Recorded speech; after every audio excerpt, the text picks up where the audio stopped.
जय माता दी, जय माँ कामाख्या, जय श्री महाकाल महाराज। जैसा कि आप सभी जानते हैं, अधिकतर मनुष्य राहु से परेशान रहता है। 95% व्यक्ति, 95% व्यक्ति जब भी राहु की दशा आती तो परेशान हो जाता है। और केतु तो तड़पाने का काम करता ही करता है। तो राहु के प्रभाव को कम करने के लिए मनुष्य को हमेशा चांदी का टुकड़ा अपने पास रखना चाहिए। चांदी का हाथी भी रख सकते हैं, परंतु चांदी का टुकड़ा ठोस होना चाहिए, वो पोला नहीं होनी चाहिए। और राहु से बचने के लिए, राहु मतलब खराब फल ज़्यादा न दे, इसके लिए मनुष्य को रक्षा कवच के रूप में चांदी की चेन गले में धारण करना चाहिए। और जो भी धारण करे ये सब प्योर होना चाहिए, ओरिजिनल होना चाहिए, तो ये आपको फ़ायदा करने का काम करेंगे। यानी चंद्रमा को आप बढ़ा दोगे अपने शरीर के ऊपर तो राहु आपके उस शरीर के ऊपर उतना प्रभाव नहीं डाल पाएगा, आपके मन के ऊपर उतना प्रभाव नहीं डाल पाएगा और आपको सही रास्ते पर लेकर के जाएगा। क्योंकि राहु उग्रता देता है और चांदी की चेन पहनने पर या चांदी का कड़ा पहनने पर आपको उग्रता नहीं मिलेगी।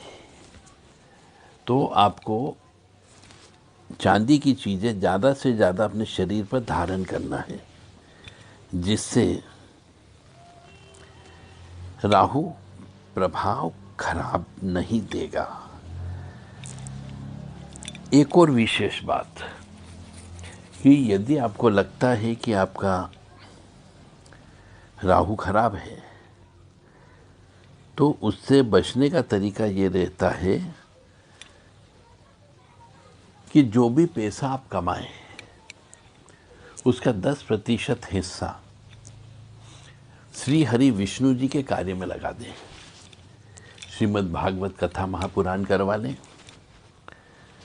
ताकि उस पैसे का सदुपयोग हो जाएगा तो राहु आपको कष्ट कम देगा। और यदि राहु के द्वारा दिया गया जो भी धन संपत्ति होता है वह लंबे समय तक नहीं चलता है, लेकिन शनि का दिया हुआ धन जो रहता है वो पीढ़ियों दर पीढ़ी तक चलता है, लंबे समय तक चलता है। इसलिए कुंडली में शनि को मजबूत करना चाहिए और जिस भाव में शनि है उस भाव से संबंधित कार्य करके ज़्यादा से ज़्यादा लाभ कमा लेना चाहिए।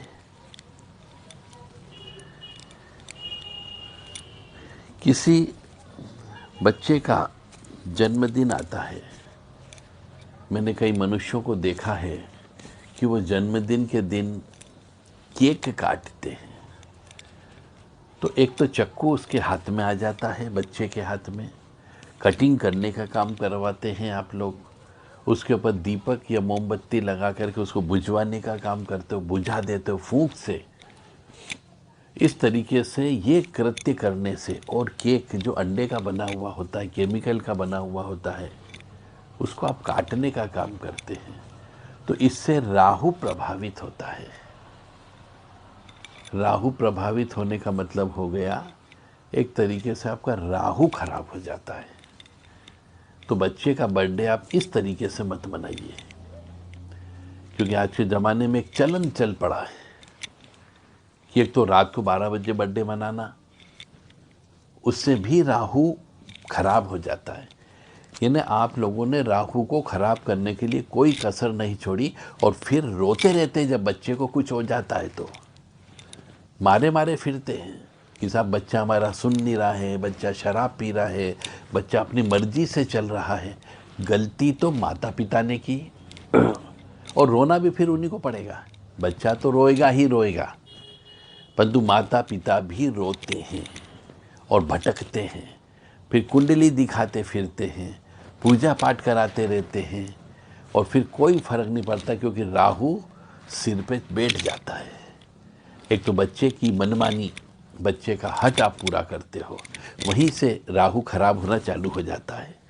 बच्चा जब सिर फोड़ने लगता है, बच्चा जब भोजन नहीं करता हटवश, क्रोध में बच्चा जो है पढ़ाई लिखाई नहीं करता है, स्कूल नहीं जाता है, तो माँ बाप सोचते हैं दिला दो इसको, जो होगा देखा जाएगा।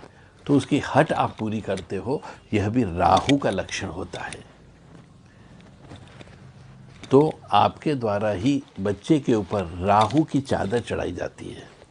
बचपन से आप बच्चे को लैपटॉप दे देते हैं, पाम टॉप दे देते हैं, मोबाइल दे देते हैं, इलेक्ट्रॉनिक आइटम दे देते हैं।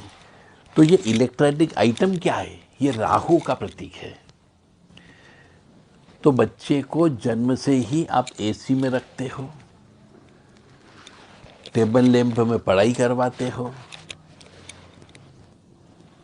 ठंड लग रही है तो हीटर चला लेते हो, गर्मी लग रही है तो एसी चला लेते हो, ठंडा पानी पीने की आपने फ्रिज का पानी पीने की आदत डाल दी है।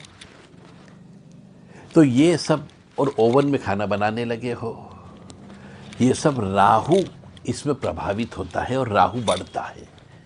जितनी भी इलेक्ट्रॉनिक आइटम है ये राहु का प्रतीक माना गया है। तो बच्चे के साथ में कम से कम इलेक्ट्रॉनिक आइटम होना चाहिए। राहु जितना ज़्यादा बच्चे को प्रभावित करेगा, खराब समय जब आएगा, राहु की दशा आएगी, महादशा आएगी, अंतरदशा आएगी, प्रत्यंतर दशा आएगी, तब निश्चित तौर से बच्चे के जीवन पर भी राहु का प्रभाव पड़ेगा।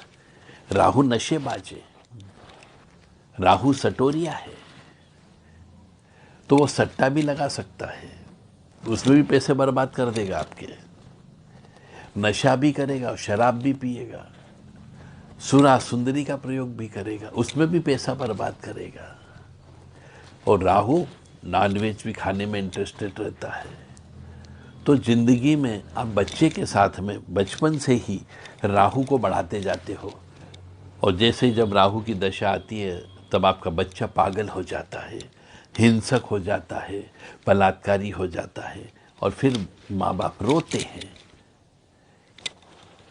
तो राहु को बच्चे से दूर रखने का प्रयास करें।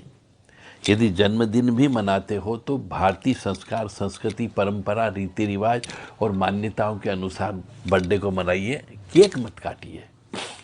पुराने ज़माने में बर्थडे जब मनाते थे तो हवन पूजन होता था, बच्चे को स्नान करके नए कपड़े पहना करके मंदिर ले जाया जाता था, और वहाँ पर उससे पूजन अर्चन कराया जाता था, उसके नाम की आरती होती थी, उसके नाम का हलवा बंटता था। इस तरीके से बर्थडे मनाया जाता था। और जितने भी बड़े बुजुर्ग होते थे, बुआ लोग हुआ करती थी, मौसी लोग हुआ करती थी, नाना नानी, दादा दादी, चाचा चाची, उन सब से आशीर्वाद लिया जाता था, चरण स्पर्श किया जाता था।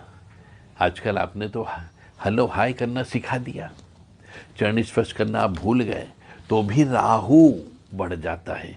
यानी बच्चे के जीवन में आपने ही कांटे बोए हैं, अब उस कांटे को तो या तो बच्चा को तो भोगना ही भोगना पड़ेगा, और जब बच्चे को दुख होगा तो आपको भी आंसू निकलेंगे ही निकलेंगे, क्योंकि कर्म भी आपके द्वारा किए गए हैं। तो बच्चे का जब भी बर्थडे हो, जन्म दिवस हो, तो उसकी उम्र के वजन के बराबर अनाज तोल दो और मछलियों को खिलाना चाहिए, उसकी रोटी बना करके गाय को खिलाना चाहिए, कुत्ते को खिलाना चाहिए, चींटियों को खिलाना चाहिए, कबूतरों को खिलाना चाहिए, कौवों को खिलाना चाहिए।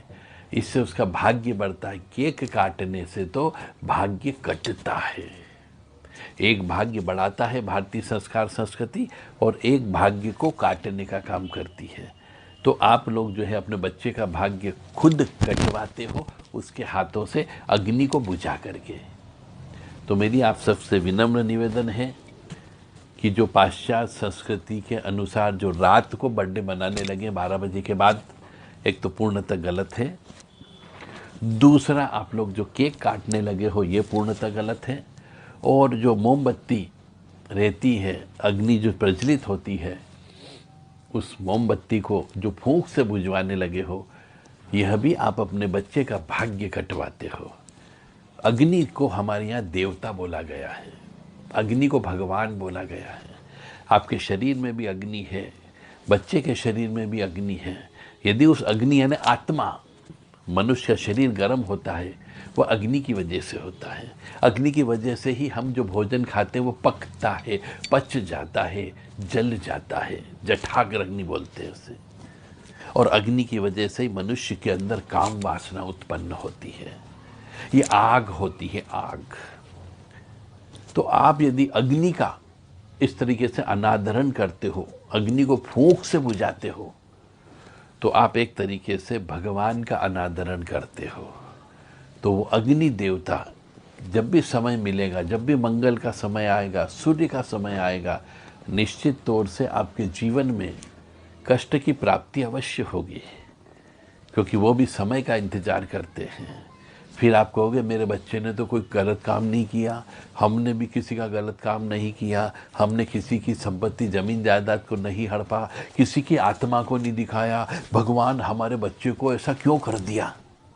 तो ये जो कष्ट आते हैं ये आपके माता पिता की गलती की वजह से आते हैं कि उन्होंने आपको सही संस्कार नहीं दिया, सही परंपरा नहीं बताई, सही मान्यता नहीं बताई। यदि आप इस परंपरा, संस्कार, संस्कृति और मान्यता के संबंध में कोई डिग्री, डिप्लोमा, लिटरेचर लेना चाहते हो तो देव राधा ट्रस्ट सत्यवाणी चैनल से संपर्क कर सकते हैं। हमारी संस्कार, संस्कृति, परंपरा, रीति रिवाज और मान्यता और प्रथा, इनके ऊपर देव राधा ट्रस्ट सत्यवाणी चैनल के द्वारा सर्टिफिकेट कोर्स प्रारंभ किया गया है। यदि कोई भी व्यक्ति इसको लेना चाहता हो, समझना चाहता हो, पढ़ना चाहता हो, तो देव राधा ट्रस्ट सत्यवाणी चैनल पर संपर्क कर सकते हैं। इसको बहुत ही विधि विधान से, तर्क संगत, तर्क वितर्क और कुतर्क के माध्यम से आपको पढ़ाया जाएगा, एक प्रमाण पत्र दिया जाएगा और एक किताब दी जाएगी, जिसके अंदर आप अपनी परंपराओं का पालन, निर्वाह कैसे करें, किन किन परंपराओं का पालन करना चाहिए, परंपरा क्यों बनाई गई, रीति रिवाज क्यों बनाए गए, ये सब चीज़ उसके अंदर आपको शामिल होगी। इस कोर्स की फीस 1500 रुपये रखी गई है। जय माता दी, जय माँ कामाख्या, जय श्री महाकाल महाराज। 7649862712 और 9893128047 पर आप व्हाट्सएप के माध्यम से संदेश दे करके इस कोर्स के संबंध में उचित जानकारी प्राप्त कर सकते हैं।